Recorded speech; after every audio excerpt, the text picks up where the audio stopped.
ప్రభు పేరిట మీ అందరికీ శుభాభివందనములు. ఈరోజు మన అనుదిన వాక్య ధ్యానమైన ఎడారిలో సెలయేళ్లలోని వాక్యము.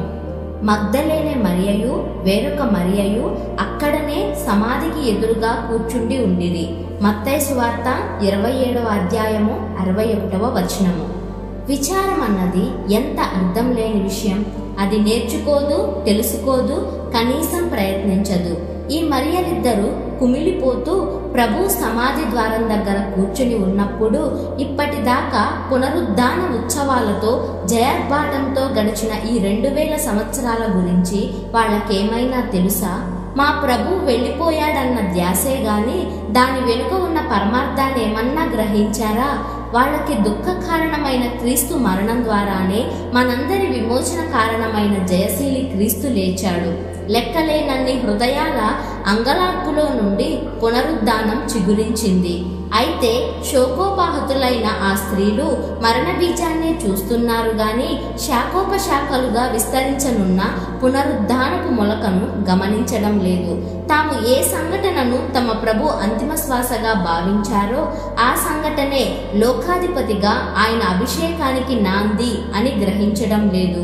యేసు స్వరం తాత్కాలికంగా మూగబోయింది తిరిగి 10 రెట్లు శక్తి గల పునరుజ్జీవనానికే. కానీ ఆ స్త్రీలకది ప్రస్తుతం అగమ్య గోచరం.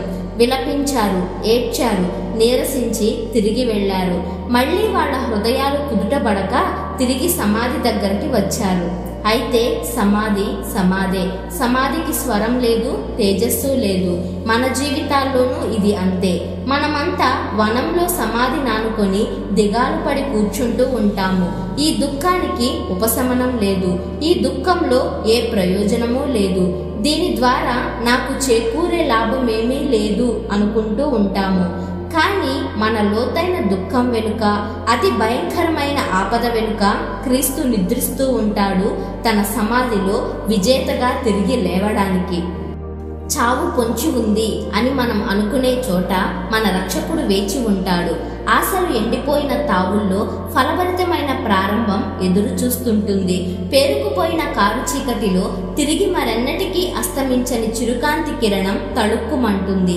ఈ అనుభవాలన్నీ మన గుండెలో నిండిన వేళ ఇక మన తోటలో ఇప్పుడున్న సమాధి ఆ తోట అందాన్ని పాడు చెయ్యదు. అక్కడక్కడ విచారపు నీడలున్నప్పుడే మన సంతోషం ప్రస్ఫుటమవుతుంది.